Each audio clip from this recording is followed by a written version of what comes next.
Macy's reported fiscal 2023 first quarter earnings results this morning. I've gone through and analyzed the earnings report and looked through the financial results. In this video, I'll bring you the big picture highlights from those earnings. I will also update my recommendation for Macy's stock. Going into these earnings results, I had Macy's stock rated as a buy. I'll let you know if I saw anything in these figures that changed my recommendation. So I'll let you know by the end of this video. So let's get started. Macy's revenue decreased by 6.8% to 4.98 billion. This comes following the same quarter last year where Macy's revenue jumped higher as the company was able to sell more of its items at full price because of supply chain shortages. Customers were willing to buy products at higher prices. That's not the case in this year's quarter, where customers are more interested in spending money on away from home experiences like theme parks, restaurants, bars, and those types of things. And Macy's is experiencing a headwind because of that changing consumer behavior. The decrease in revenue caused earnings per share to fall by 43% to 56 cents year over year. Remember, this revenue decrease comes on top of Macy's raising minimum wages across the board so that it could attract enough staff. Remember, supply chain shortages also involve labor shortages.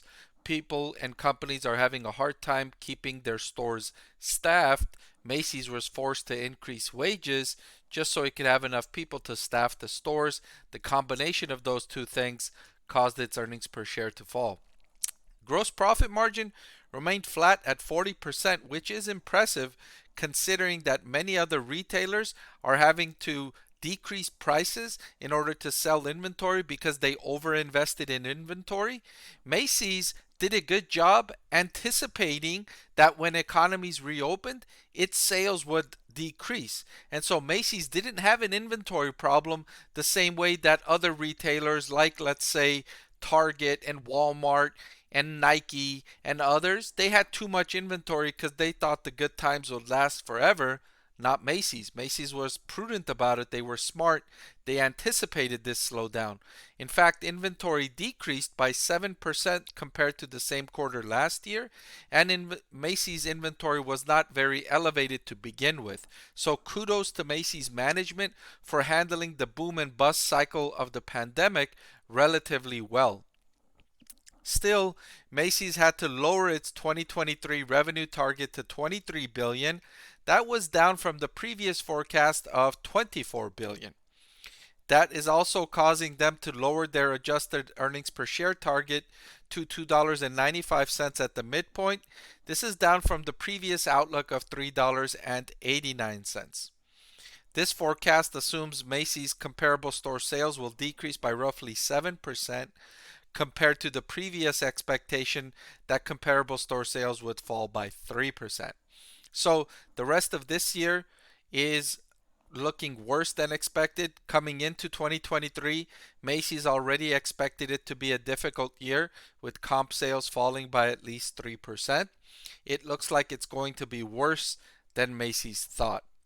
So now leading up to my recommendation, coming into these earnings results, I had Macy's stock rated as a buy. After these figures come out and after the updated downgraded forecast for 2023, I'm a bit more cautious on Macy's stock. Although I will say Macy's stock is not expensive, still I'm more cautious now and the stock is closer to a hold. Closer to a hold. I had it at a buy before going into these earnings results.